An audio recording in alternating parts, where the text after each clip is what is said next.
I was just going to say, I think Gretchen is going to start us recording. So good afternoon, everyone. I am thrilled to welcome you to today's presentation, which is arising out of a collaboration.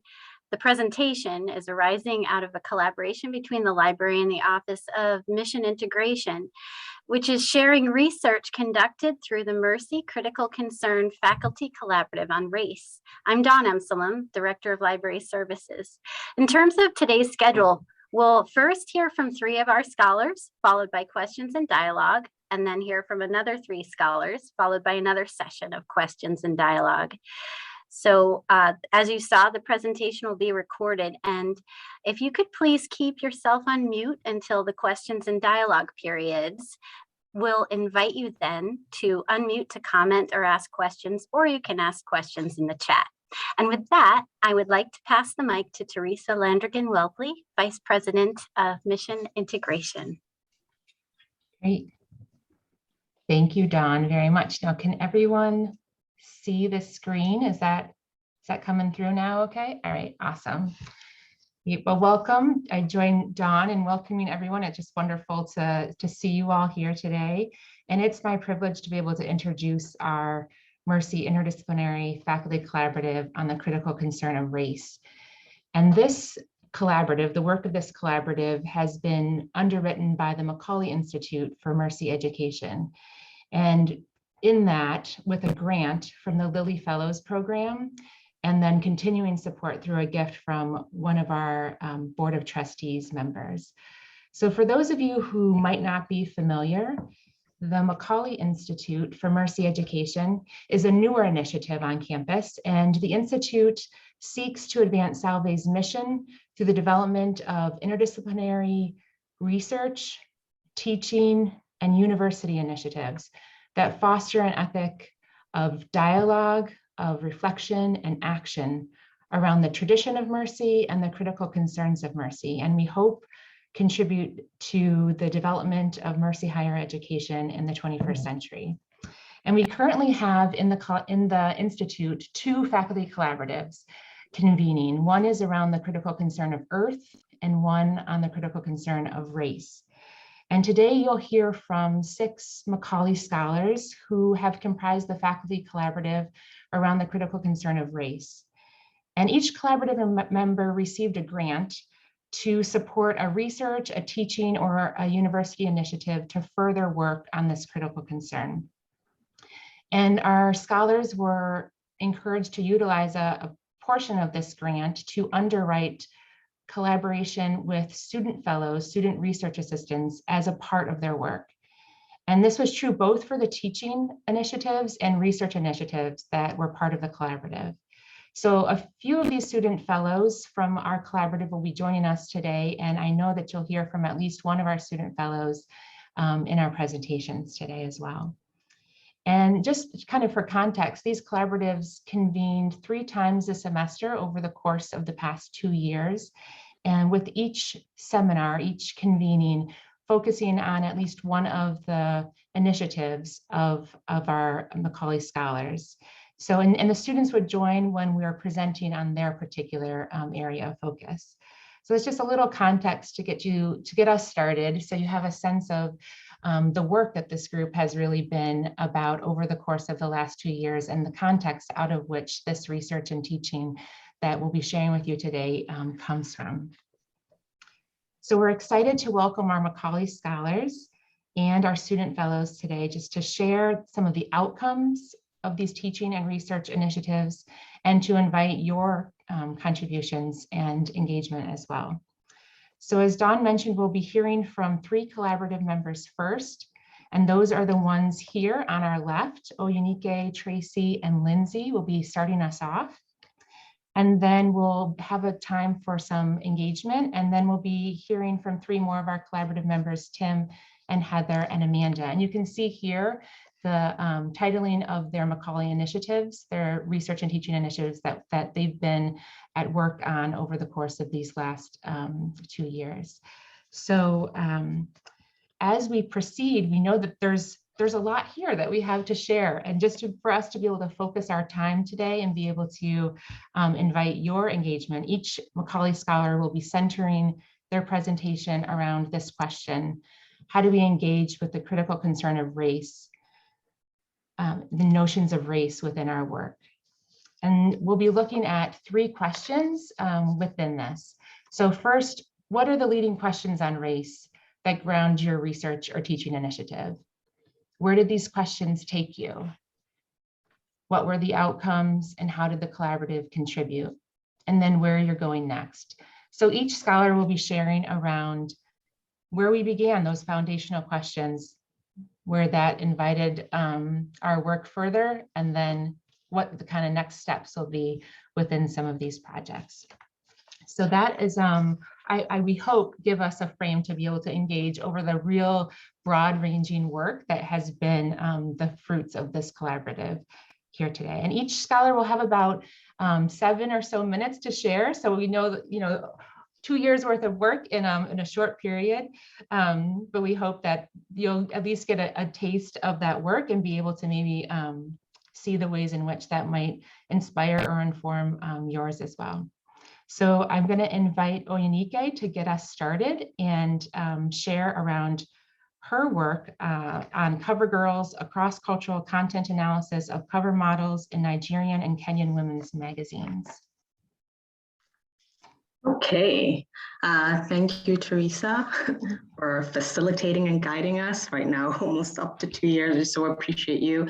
And library staff, thank you, Don and Gretchen, for always organizing us and hosting so graciously, and Mary Beth for organizing us too. It's been really lovely. So welcome, everybody. I'm going to take the first sort of 5 to 7 minutes to say a little bit about how the last 1.5 to 2 years have gone in terms of this particular project.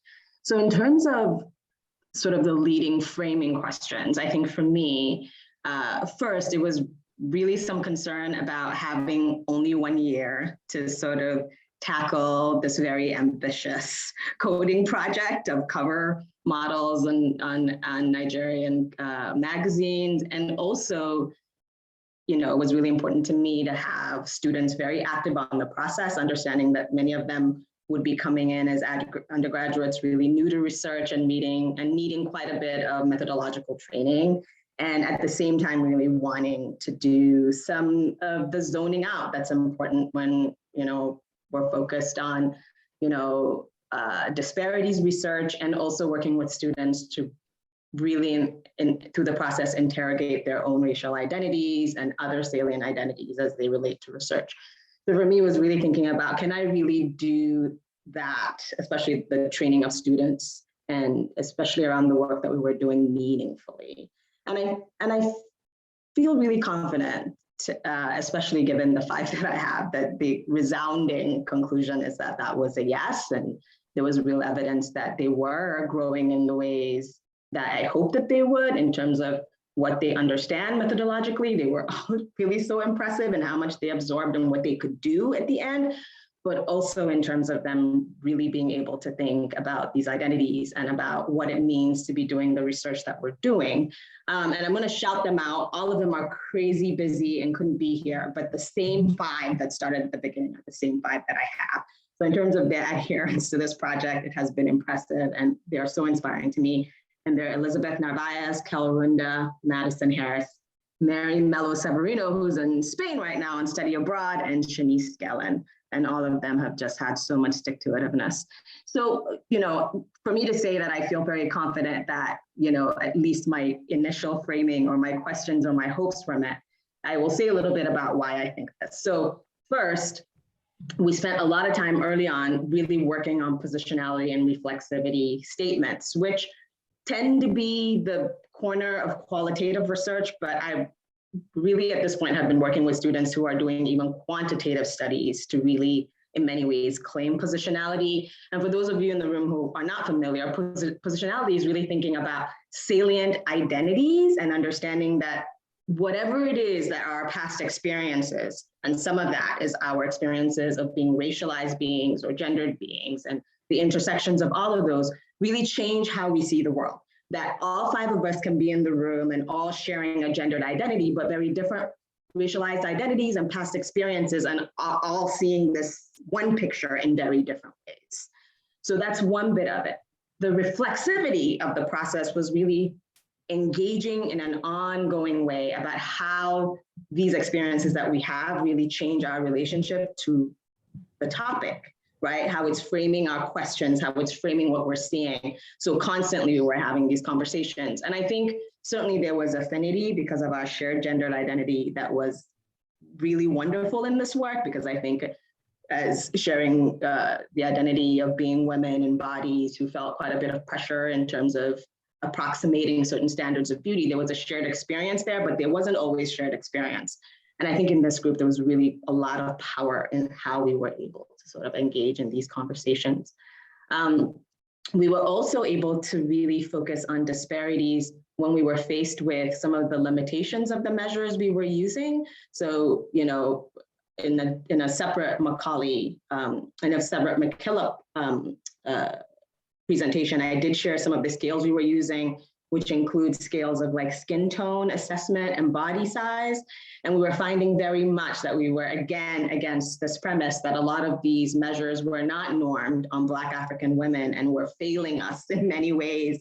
And it was an opportunity to really talk about who is researched and who is not, who, you know, for the most part has, you know, a lot of the tools that are considered valid and reliable tend to be normed at, who is ignored and why.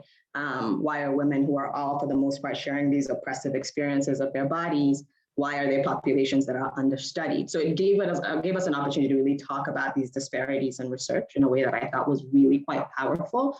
And then we did quite a bit of what we call comparativist research, which is students really thinking about how they have shared experiences with women who look nothing like them, but also ways in which those experiences were distinct. So that methodology was really helpful in doing that whole zooming in, zooming out phrase. So over the course of the 2 years, we did get a chance to present to the collaborative twice. I did a third presentation with them elsewhere. And in the first iteration, the collaborative was really helpful in auditing some of our coding and giving us direction for what to do next. And the collaborative was really helpful in giving us a frame for actually going back and looking at our data in chronological form. So going to the earliest issues of the magazines and then getting a grab in the late 2000s and then doing most recent issues to find kind of a trend over time. And that was really a very powerful contribution from the collaborative that we used. And we're really excited because there's something really important to be seen here about the progression of these covers. So we've since coded 40 issues, 60 cover personalities, and we're now doing preliminary analysis, which we presented to the collaborative a few weeks ago. And now we're doing somewhat of a deep dive, and then we'll work on a manuscript, hopefully over the summer as their time frees up. But that's where we are. So we're really excited about kind of what's happening within the group, and I look forward to what's to come. So I thank all of you for your support and your time in hearing the work so far. Thank you so much, Oyenike. I think you highlight both like a collaborative within the collaborative. So you have both a collaborative of student fellows who were co-researchers with you in this work, and then also the way that the interdisciplinary faculty colleagues' engagement and the validation of the data really moved the project forward too. So I think you have kind of like a meta collaborative model that was operative within your initiative, and really grateful for all that folks here contributed to that as well. So that's a small snapshot of some of the work that Oyenike and team have been up to over the course of the last couple of years. And we're going to move to Tracy to share a bit of a snapshot on your initiative and the questions that led you in, where they took you, and where they're heading next. Thank you, Teresa, and thanks, Oyenike. It's actually interesting because Oyenike and I, our processes are very similar in that we have, a collaborative within a collaborative. So it's really interesting to look at her experiences as well. So this is so odd because I'm looking at reading from a screen. I can't see anyone. So I'm talking to my PowerPoint.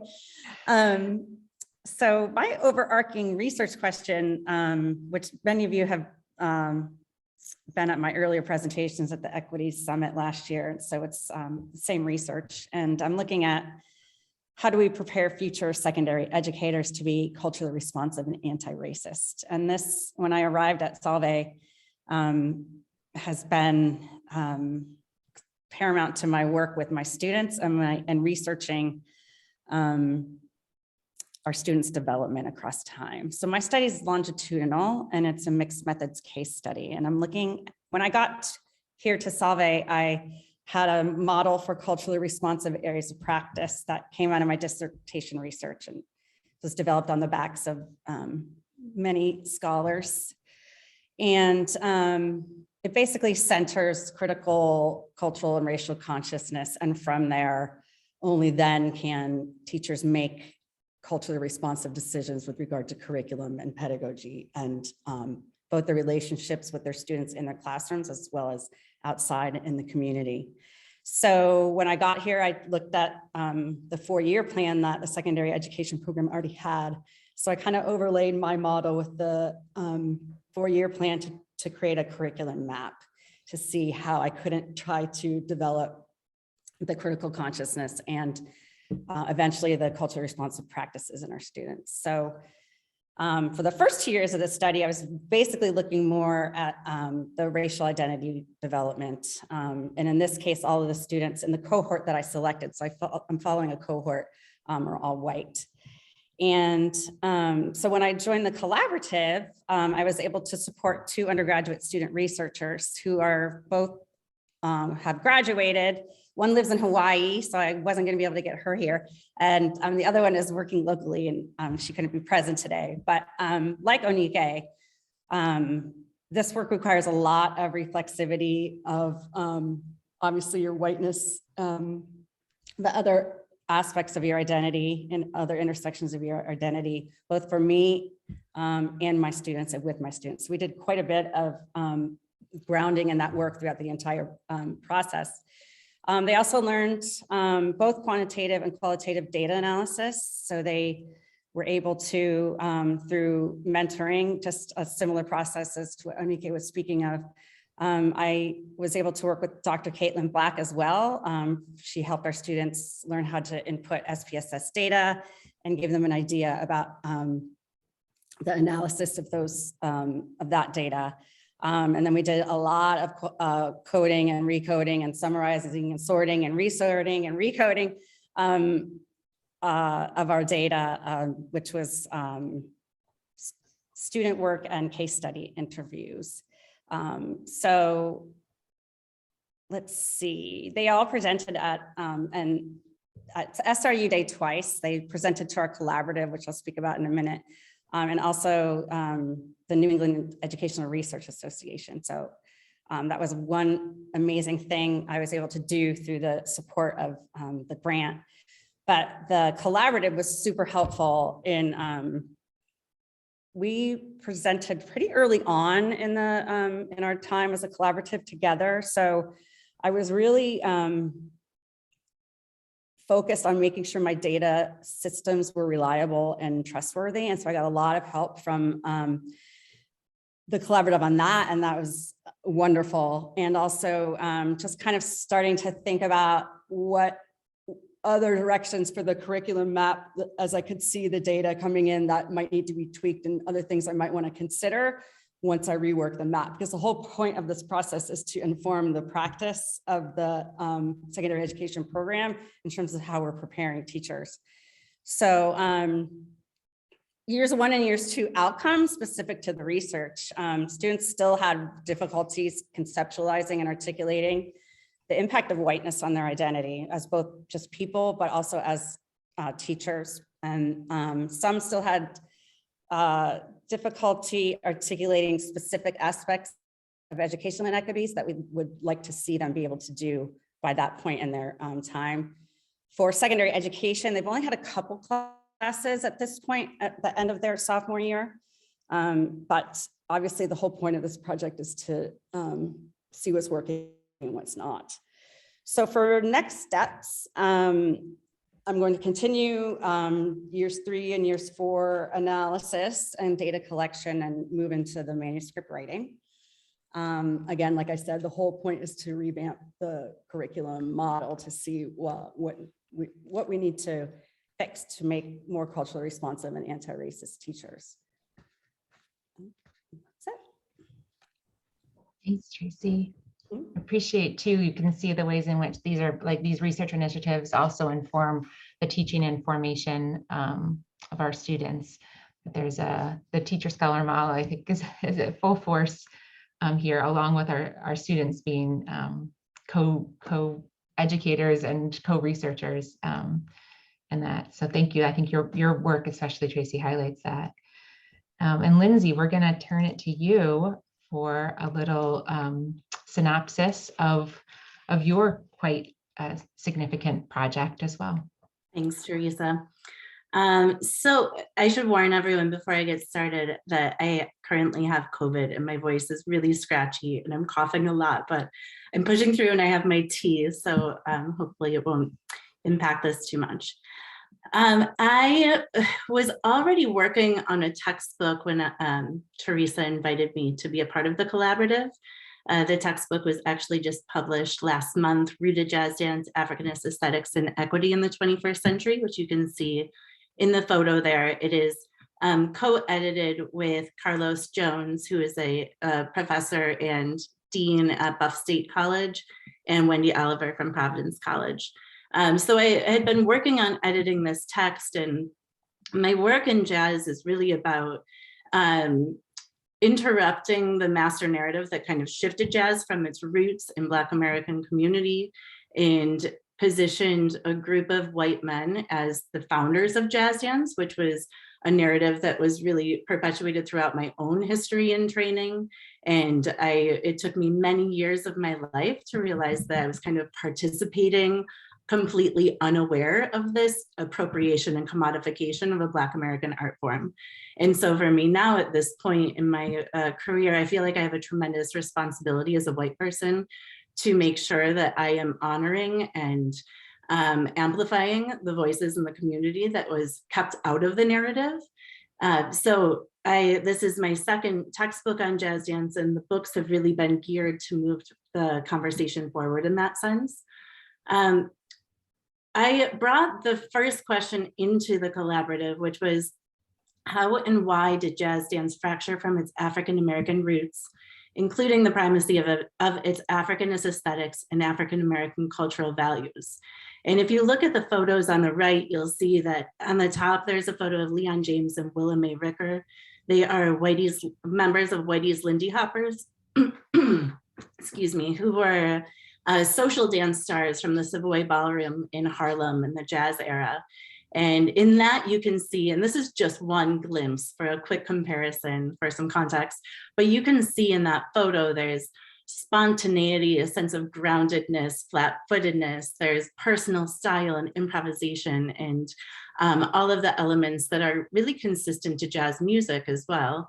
And then we have this photo underneath it of kind of the way that most people see jazz dance today, which is on a concert dance stage, the dancers are really in unison, and there's a sense of uniformity around them.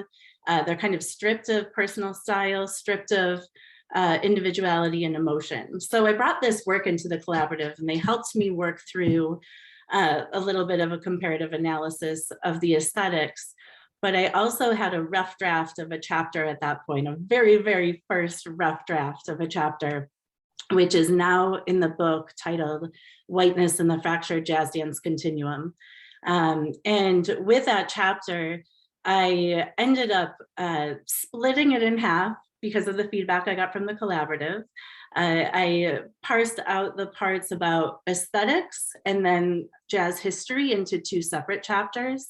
And a huge part of the work with the collaborative moved my work to the next question, which was what parts of jazz dance history have been concealed, altered, and/or oppressed to elevate white American people and Euro-American aesthetic ideologies over the African-American people and culture that gave birth to jazz. So the chapter I ended up writing addressed that question there, and really seeks to interrupt that master narrative. I think one of the most important things that came of the collaborative was you heard Oyenike talk about positionality as kind of central to her research process. I was very much approaching my work at the beginning from the perspective of a historian and removing myself from the content and putting an objective lens on it.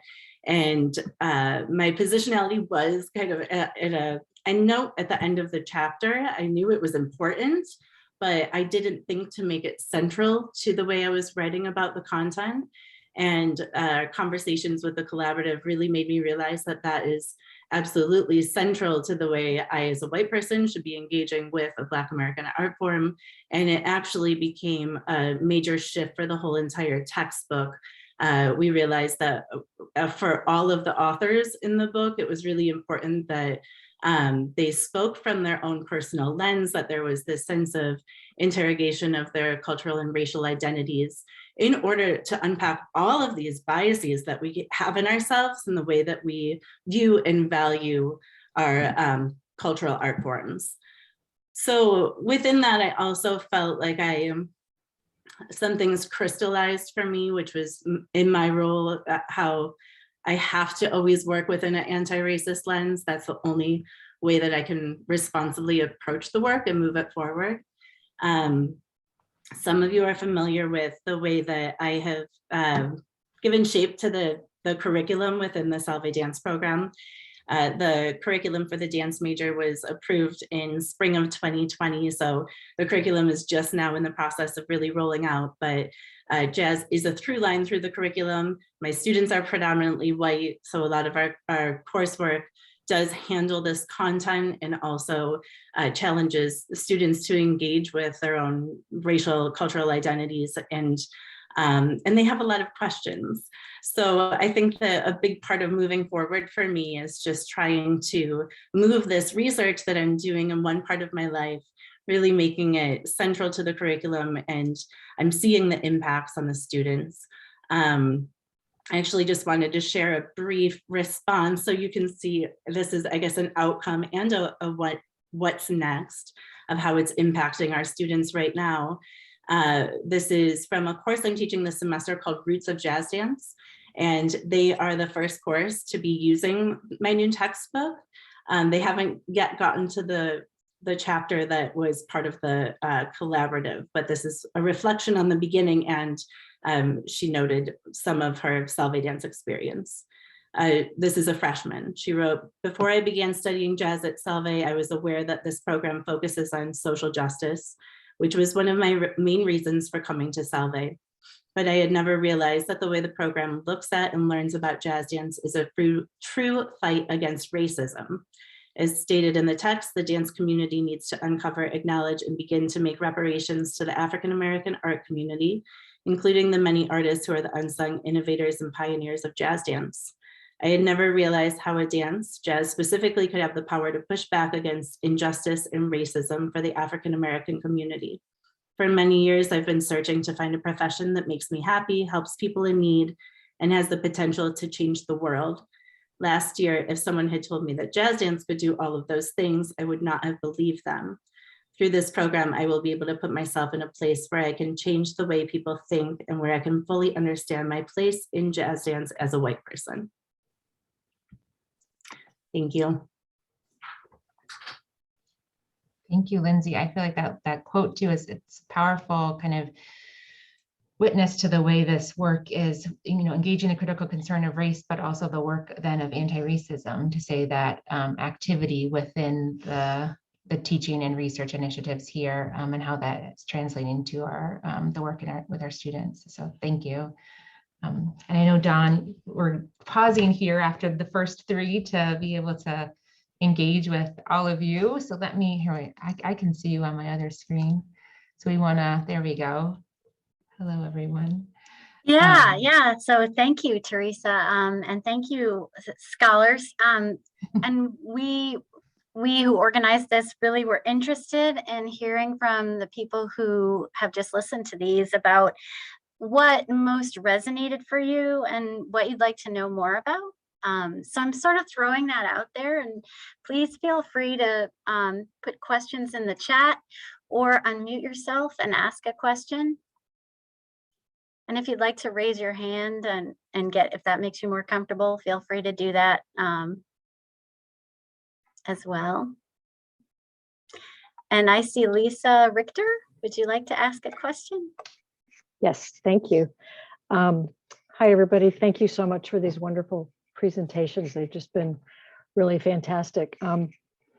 Lindsay, I was really struck by yours, just a former theater major many, many years ago, and certainly dance was part of what I did, studied in college. And so this whole idea of, I mean, all of your presentations moved me, but this last one just kind of resonated with thinking about this, how this is will ripple through the curriculum. And the quote that you presented from your student was so powerful.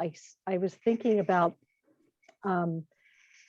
how will this be marketed in terms of the way that the jazz program is marketed? Is that already starting? And what kind of conversations, if it has started, what kind of conversations are you having with families about this?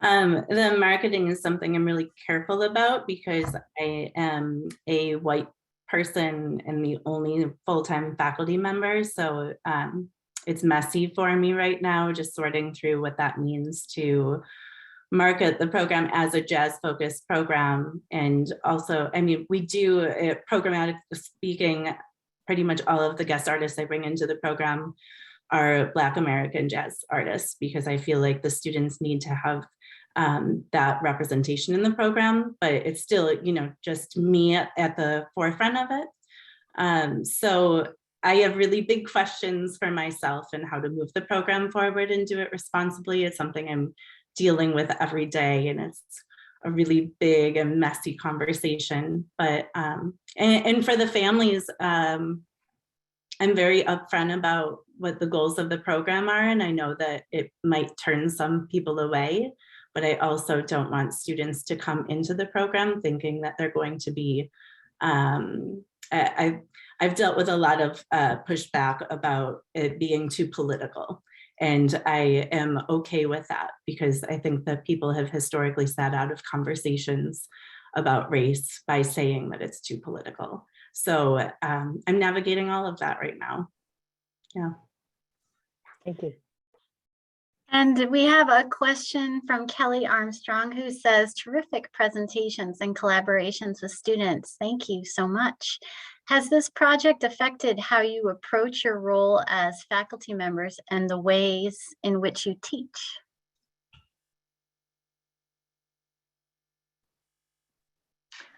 I mean, I would say that I wasn't quite sure how the way I teach would sort of translate to a team, particularly focused on some like clear research ends. I would say that it affirms the view that tends to show up in my classes often, that I have some concerns about this idea of objectivity in terms of even talking about what's in a textbook, or certainly how I do research, that sometimes it feels like who you are can't be explicitly part of the work, or we can't interrogate who wrote a textbook and what their position might be. I tend to see that thread consistently through my classes, and I did see that show up in sort of thinking about my work with these students in this group, is the idea that everybody's position needs to be in the room. And it's not a bad thing to interrogate bias. I think it's bad to be working out of sort of a biased lens and be completely unaware of it. So, you know, I think in response to your question, Dr. Armstrong, I feel very strongly that it's sort of affirming of generally my approach to teaching. Thank you. I know for me that after I got the results from the first year and a half or so, I actually went back in and changed some of the curriculum, and I started teaching one of the sophomore courses again. because the gaps were just so strong in terms of their racial consciousness and I don't, if I look at it as a 4-year process for them, well, obviously this work is a lifelong process, but in terms of my having them from here until when they leave or them being at Solvay, I really decided that it was important to really sink back in to make sure that sophomore year they're interrogating their biases a lot more than I think they might have been before, even within this framework. So kind of fine tuning some of the work and making sure that's happening a little earlier for them in their process so that we have a little bit more time to get to higher level behaviors as teachers after exploring institutional racism as well as their own white privilege and white biases. So it's already impacted my teaching because it's already informed what I'm doing now. It's not like I'm waiting for the 4 years to start revamping and redoing things. So it's had like real time impact, and then it'll have lasting impact in terms of when I look at the whole 4-year curriculum map. I can just speak briefly because I think I probably covered part of this in my response to Lisa, but also the major shift that I've made in my teaching is that all of my courses start with conversations around identity and culture. If I'm doing any work in jazz and we dig deeply, I had my students this semester do biographical movement poems, and they talk through them, and there's a lot of self-reflection. And community is really central to all of my courses. Community is central to jazz, so it's something that is important. I think that when students start to see each other and honor each other as individuals, it makes the conversations a lot easier. So I'm really seeing the impacts of that in my class.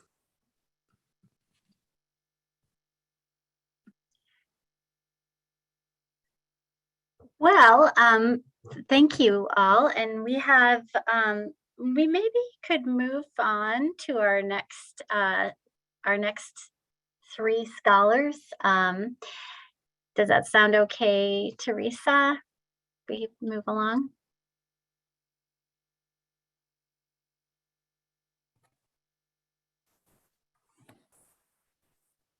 Great.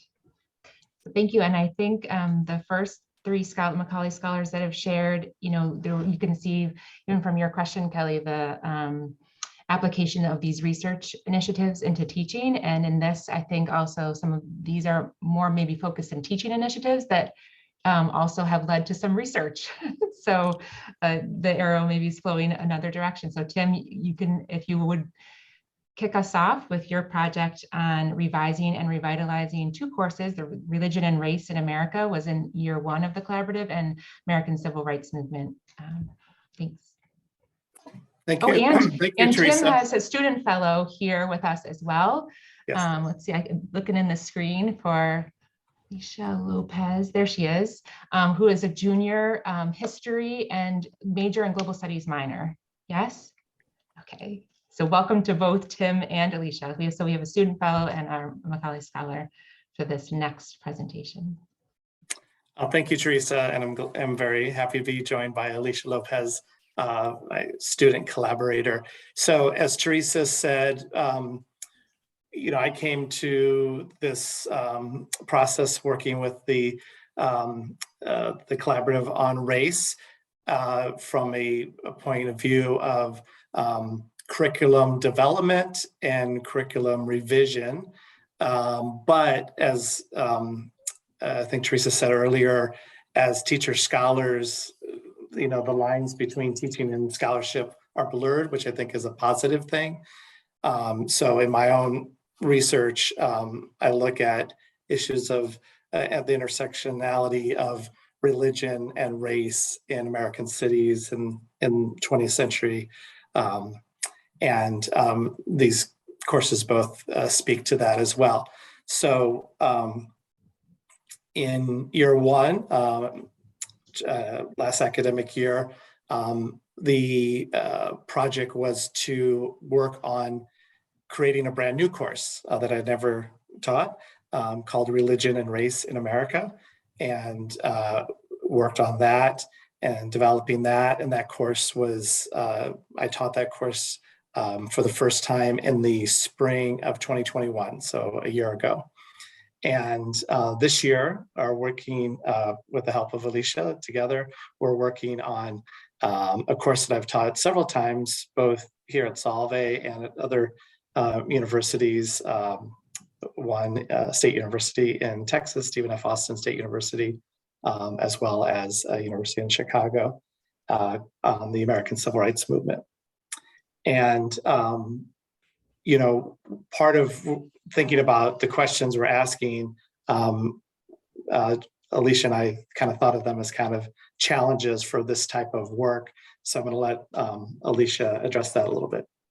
Okay, so our main challenge here is to address what readings, classroom exercises, and assignments are the most effective in understanding intersections of religion and race throughout US history, as well as the civil rights movement. And so part of doing that is working both, I know Teresa mentioned collaboration within collaboration. So last year I was lucky enough to work with Sarah Christiana, who from the class of 2021, she's an American history major. She's currently at New York University, NYU, working on a master's in American history. And that was working on creation of this new course, Religion and Race in America. And it's such a privilege and a treat, really, and it's so helpful, as those of you who teach might suspect, to have like real-time feedback from students as you're developing a course, you know, or revising a course, because usually you're always anticipating, well, based on the last time I taught students or what I know about students, what would they say? And so having the time, I'm very thankful for the grants for the students to be able to get paid for their work, to be able to give me feedback and say, oh, that really is going to work well, or I don't think that works so well, or, you know, I know that has happened in classes before, but, you know, why don't you try this? And so that was really great. One example with Sarah was when we launched the Religion and Race in America course, and she did not take it as a student. She wasn't really a teaching assistant, but she did attend courses and give me feedback. We met a few days after January 6th, 2021. And of course, we were talking about what had happened at the Capitol. And I was ready to start. We're going to start with Roger Williams as a good historian in chronological order. And she said, you know, Dr. Neary, we have to talk about what happened at the Capitol, which had a lot of implications having to do with religion and race. And so that was really helpful. So it's been great having in the student collaborators like Sarah and Alicia, but also my faculty colleagues coming from different disciplines. Lindsay had mentioned coming to teaching jazz from a historian's point of view. And as a historical point of view, we do try to search for objectivity, knowing we can't reach it fully. And there's a tradition of kind of being distant and removed. But one of the things in our collaborative meetings, my faculty colleagues have been encouraging me, pushing me a little bit to share the personal and talk about that positionality. Alicia, if you want to say a little bit about yourself, but also what we are starting to find in our outcomes. Hi, everybody. It's nice to see some familiar faces in here again. But for those of you who might not know me, my name is Alicia Lopez. I'm a junior here at Salve. I'm from Long Island, New York, and I'm a history major with an American concentration and a global studies minor. So some of the work that we've been starting to do, we started, I think, back in November. I've been reading a few books, one being the Malcolm X autobiography, which I've loved. So we've been really just trying to look at the course and see what works we want to add in there, what readings, how we want to do our midterm and final, and really how we want to approach this course, because there really is so much that you could go. I mean, this course could be a year-long course, but there's only about 14 weeks in a semester, so we're trying to condense everything down.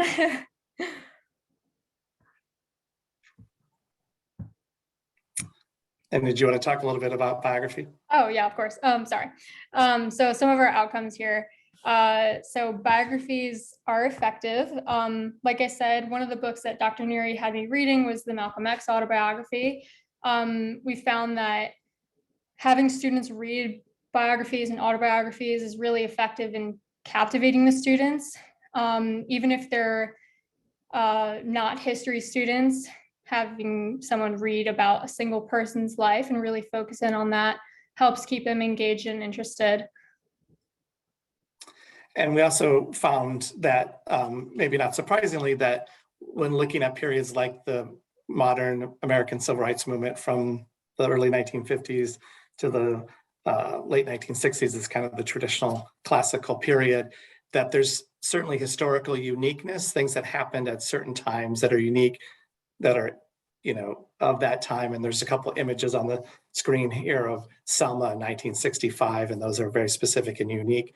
But also we see continuity. We find that some of the same issues keep arising over and over again, some of the same challenges. And so that is really interesting as well. And then also the connection to the present is a hook that provides meaning. So hopefully students will be able to make connections from events that happened in the past into reality in 2022. In reality, 50 to 60 years ago isn't a long time, but for 18 to 23-year-olds, it seems like ancient history, especially if you're not a history student. So hopefully they'll be able to make those connections from history to present day. And one example, the Organization of American Historians, one of the professional groups, is having its conference in Boston coming up in April, and Alicia and I are hoping to go. They have a session on teaching the civil rights movement in the age of Black Lives Matter, and that's kind of what we're thinking about, is making those connections to the present. Racial progress as well as persistent racism. I mean, I think we all know that that's part of the story. I am cognizant of when we talk about racism and oppression and white supremacy and so forth, it can be a lot about the negative parts of history, but also I personally find the civil rights movement to be a inspiring time period and there was racial progress. So wanting to give both of those balance. And lastly, we want students to be able to find their voice in this. We're considering and discussing how we want to execute this. We were considering a research paper and presentation where students can choose from a list of individuals, and hopefully that'll allow them the freedom to pick someone that they identify with the most. And we're trying to sort of develop this more throughout the semester with our work. Oh yeah, I was saying to Alicia, that's a great time, by the end of the semester, if students are presenting and they're teaching me and they're teaching their fellow students, I feel like that's success. So what's next? We will continue to work on revision of this course, which is going to be on the books in spring 2023. So if there's any students or anyone else out there that is interested in taking it, we'd love to see you then. Thank you.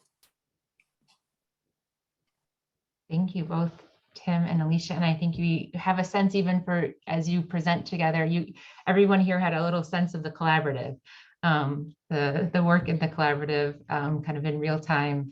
So, and just the fruitfulness of this partnership with students and faculty and research and in teaching, which, for some of us might be kind of a new way to think about that as well. Sometimes we think about the research assistants, but the curricular development with the student full participation and engagement. I know with Sarah too, like reading text together, kind of saying, okay, what would work for this course, and just being able to have that from the ground up is another whole dimension for our education. So thank you for bringing that forward today in our presentation as well. And we're going to move now to Heather Pizzanello in social work, who also was spearheading a teaching initiative that then is directed towards further research. So Heather. Thank you, Teresa. So I'm Heather Pizzanello. I'm in the social work department, assistant professor. And when I first came to Salve, I had written and published about thinking about white privilege and the cross-cultural therapeutic encounter and how that impacted therapeutic work. And then when I first got to Salve, I taught a 100 level course housed in the social work department called Social Problems. And then ultimately, as things shifted in the department, I needed to shift to teach exclusively the higher level major courses in the social work major. And so I found myself missing where I could in the social problems course. There was a lot of room and time and space to engage explicitly with the topic of race and white privilege and issues of intersectionality and positionality. And so that's when I reached out to Teresa about creating a course that was dedicated to looking at these issues. And so how I approach the work in terms of developing a special topics course. And I just want to take a moment to also say this course was developed with an undergrad BSW senior level student, Samantha Dick, and a student who just graduated, so she's now an alum, Sydney Butler, who's working on her Master's of Social Work in the Advanced Standing Program at UConn. So how we approached developing this course that was really exclusively dedicated to looking at issues of race and oppression, white privilege and marginalization was wise and important to have a course dedicated to these issues and to raise students' consciousness around these issues at a predominantly white institution where most of the students are white at the undergraduate level. As a professor in the social work department, working with social work students and also students coming from fields of psychology and ABJ, what is it important for them to know? And then pedagogically, what are the best and most indelible ways to engage them in this work, in this coursework, and thinking about this. So this, in terms of outcomes and process, this informed how we worked, the three of us, to really create a roadmap for the course, the special topics course. That's titled Examining the Intersecting Points of Reality at the Cultural Margins. So the collaborative has been really instrumental in the process. So when we presented to the collaborative, one of the things we were aware of, and other people have spoken to it, is this idea of positionality and intersectionality, and just being aware of the fact that we are three white women developing this course on issues of race, and my course in particular is focusing on the Black experience and issues of oppression. And so making sure that we're conscious of having speakers come in, and being very kind of aware of and just open with students that we cannot, speak about the Black experience, and having, I think, what Tim spoke to in one of our collaborative meetings, humility around that, and saying, I'm not sure what this experience is like, and I can't pretend that I do. And it's really important that you hear people's voices from the BIPOC population. So I need to bring in speakers at certain times to speak to this. And so the collaborative was really important in all aspects of the work, but really, and I'm kind of intimating this already, and how I use myself as an instructor, and coming in from a position of humility, but also making myself a little bit vulnerable in terms of just putting out there who I am in the larger social context, the privilege that I own, and in an appropriate boundaried way, but also talking about, I have a lot of visible privilege as a female identifying white person, but here's maybe where I don't have some privilege in ways that aren't visible, because I'm going to be asking them to look at their own intersectionality. And it's going to be important, and it is important, I found, for me to model for students and to do, to some extent, what I'm asking them to do, to be fair, and to really model that as a parallel process. And so the collaborative has been really important in the development of the course in terms of content, but really pushing me as an instructor to think about how I approach this work and what I bring to the classroom in terms of how I use myself in issues of humility and vulnerability. And I would say it's also influenced what I have brought to my other social work classes that I've been teaching for a while now, because I had maybe some assumptions about some things that students were exposed to, or that I thought I was exposing students to my other courses. But then it made me realize, yes, I'm talking about issues of privilege and intersectionality and social location and the other courses that I teach, but I'm not explicitly talking about white privilege. I'm talking about white privilege as a white woman, and what does that mean? And so it not only impacted the development of this course and what I bring to this course, but then I made space to bring in things to the other social work classes that I teach, because I was hearing, hey, this is really important. And it made me be more reflexive about my own teaching process and my other courses. And in terms of my experience in the collaborative as a whole and how it's just informed my work as a teacher scholar, one of the things that I kept coming back to is this idea of a transitional space or a third space. So my background is really kind of in psychodynamic training, but there's a theorist, Winnicott, who talks about this transitional or third space, which is kind of this very sacred space where it's kind of outside of, but on the periphery of everyday life. And it's kind of offers you like refuge, but where you can feel like you can show up and be vulnerable and be authentic, but also do a lot of thinking and be reflexive in a space that's really safe. And I would say for me, the collaborative has played that role of that third space or that transitional space. And it's been incredibly indelible in terms of my own process and development as an instructor and what I've been able to bring to the development and creation of this course. And in terms of next steps, so always kind of thinking about revisions to the course, but also myself and one of the student research assistants, Sam Dick, who's now she's a senior social work undergrad student. We were able to present this summer at the SSP conference, which SSP stands for the Society for the Study of Social Problems. And we were able to talk about teaching in a more creative and innovative way about issues of race and privilege.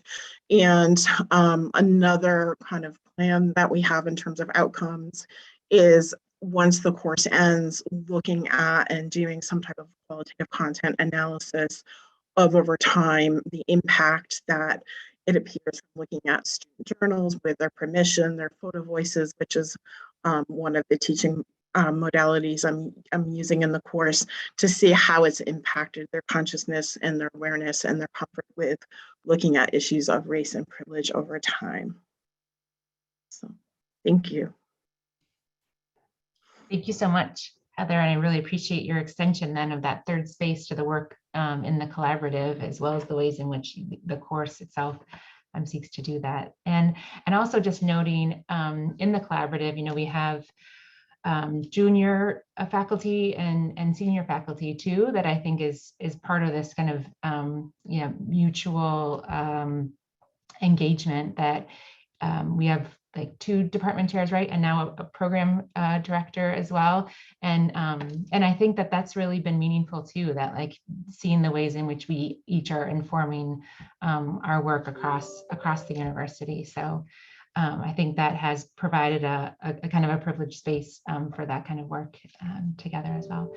And in kind of the broader scheme of from a course to a whole curriculum, we're going to shift to Amanda and sharing her project around holistic clinical mental health counseling program curricular revision. So Amanda, turn it to you. Thank you, Teresa. My name's Amanda Miner. I use she, her pronouns.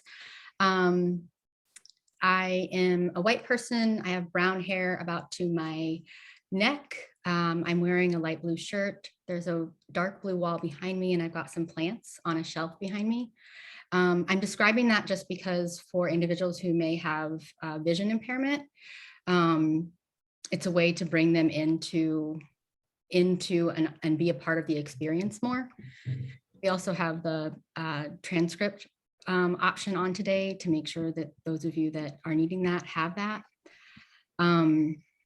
Before I get started, I want to, well, I've already got started, but before I go further, I want to also acknowledge the fact that I also have applied for an Anton grant, and it's a little bit different than what I'm presenting here, but they're for the same project. So I just want to thank the university for that funding as well, and those who may be in this group who are on that committee. Within the chat, I put actually a book chapter that I worked on for the first year of the collaborative. And just quickly, this is just so exciting to me. The editor of this book, Devana, really worked, and I think 95% of the authors in this book are women of color. And 100% of the authors of the book identify as women. The student that we worked with was Ria Bhatia, and she was an international student, and Ida Neary really helped me make it possible for her to do that. And Amira Nelson is a former student who's now working on her PhD, and she's writing her dissertation on a Black experience in supervision, and the Black supervisor experience. So we really tried to make it a Salve project.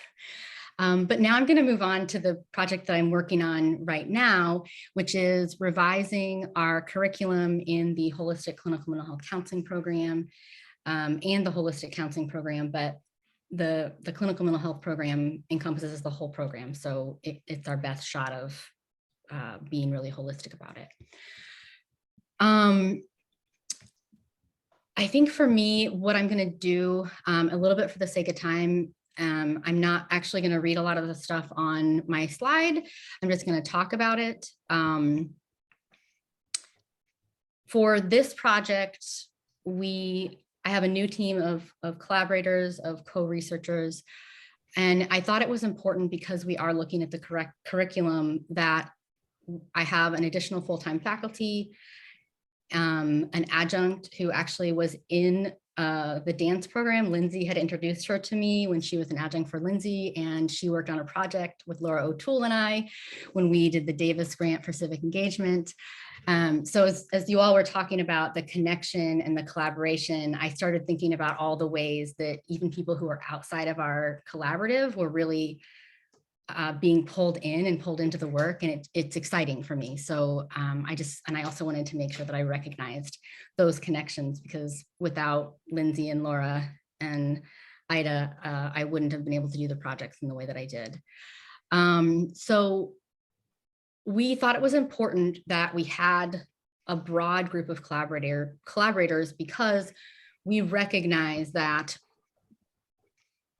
especially related to race, Dr. Muirhead, Katie, we're both white. And while we might be intersectional in other ways, there's no way for us to integrate a justice-focused perspective into a curriculum revision as two white women. So that was important for us. One of our students is biracial. At the graduate level, we primarily get students who identify as white or who are white passing. But what I want to focus on is the idea of the touchpoint framework that I have mentioned at the bottom of the ongoing objectives. We are very far from outcomes. So while we've made some decisions, I kind of caveated that. The touchpoint framework is something that we have come up with in our program, and it really takes us through the very beginning of recruitment to the very end of graduation, and then those different elements, so that we can be thinking about every element of our program, at least as far as our minds are thinking of it now, and taking a really socially just, equitable, and anti-racist standpoint. We've really focused on the class part, so with the money from the grants. But we've also worked on recruitment. I've worked with Amanda Doctor to talk to her. We've made videos, and in those videos, we're talking about the work that we're doing around justice, and specifically identifying ourselves as an anti-racist program. We've revised what we use for students who apply for our program, the questions we ask. We discuss this perspective in our orientation. With the syllabus, we have included now in every class, the professors have written an individual element, an individual statement of how social justice and specifically anti-racism or the work around being an anti-racist counselor relates to what they're learning in the class, so that students have a way to connect the idea of justice and mercy and anti-racism to what the content they're getting in that class. We also have organized our assignments in a way that follows the multicultural and social justice competencies, which are competencies within the mental health field. So that there's an awareness section, there's a knowledge section, there's a skills section, and then there's also an action section, which I think is really important. And so the way we've organized our assignments to really be thinking from this lens is through those 4 elements. So each assignment fits into one of those elements, so that students, again, we're reinforcing how they can see this from a social justice perspective.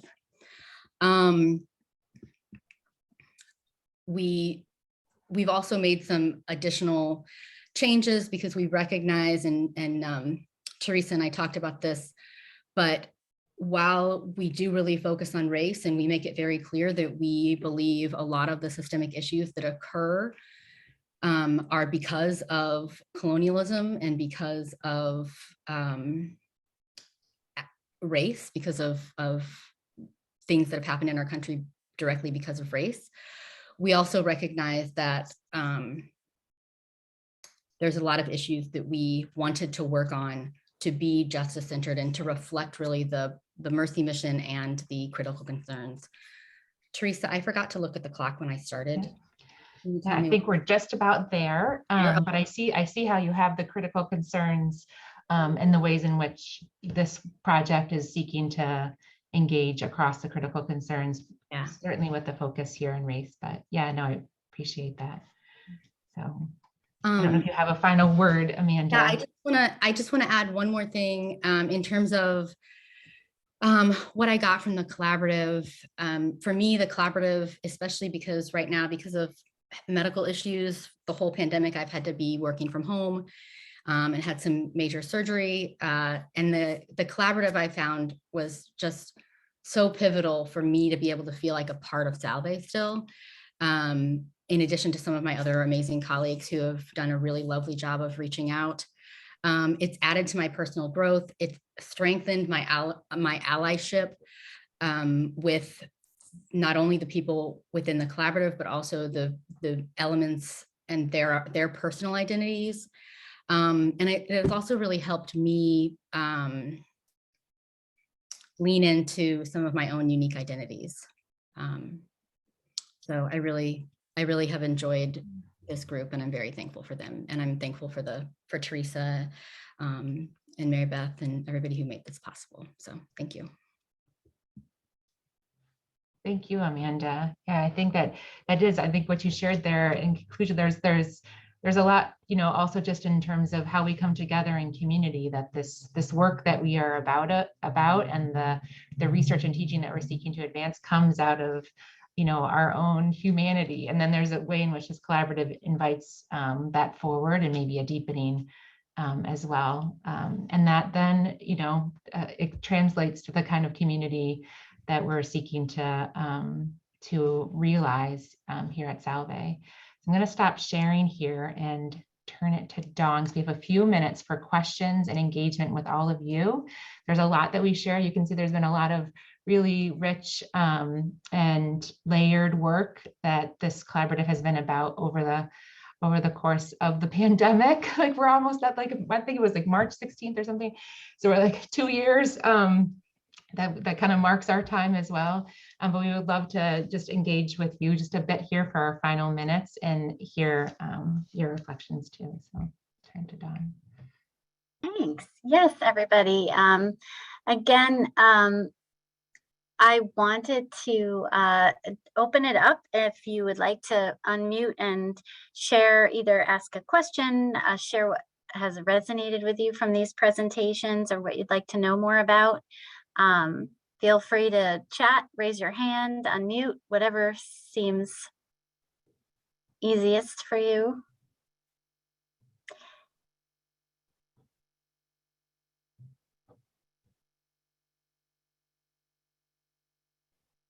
And I could start it off with a question for the collaborative as well. I was very interested in the fact that it seems like the collaborative performed a sort of almost like a peer review for your respective projects.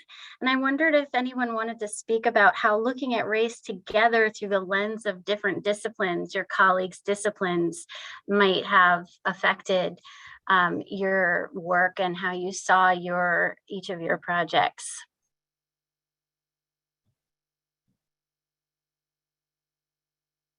I think it helped me to feel supported. I think oftentimes, and I think this has been the case since maybe I came to Salve 7 or 8 years ago, where there's so many people, well, there are people on campus doing work around race, but oftentimes we don't know who they are.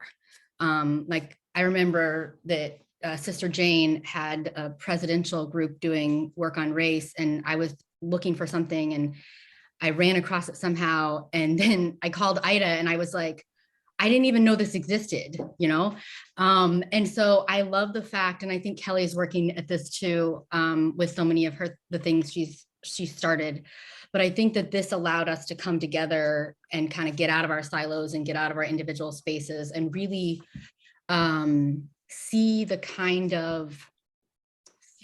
what's capable if we have like-minded folks who believe in doing the work and investigating their own privilege and violence, what we can do. So I've really appreciated it.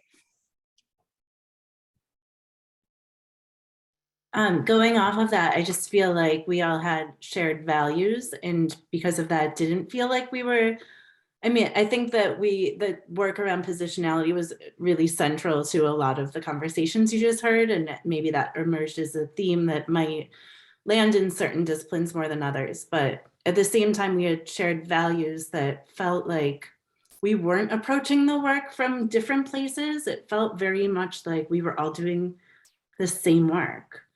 And I just was really grateful for feeling like we're not doing the work in silos.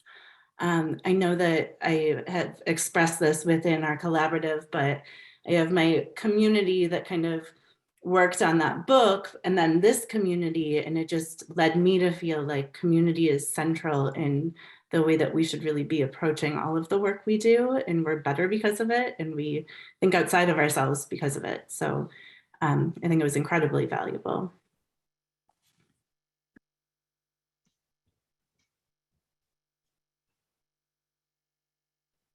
And I have a question from Holly Moore, who says in the chat, so many spoke about positionality and reflexivity. In the collaborative, were there any key readings or artifacts that you all turned to learn more about positionality?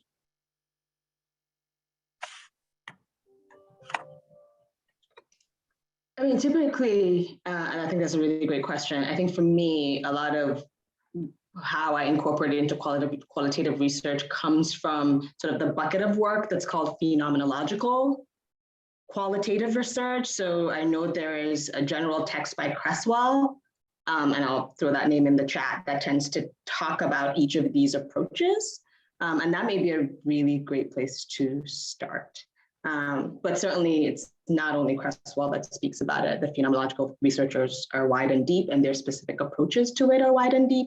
I think for me, the way we sort of think about it is if we're looking at skin tone, we have to think about our positionality related to that. If we're talking about body size, we have to think about our positionality related to that. If we're looking at race, we have to think about our positionality related to that. That positionality really shifts based on the topic, and that we're reflecting on the central points that we're focusing on as they relate to us.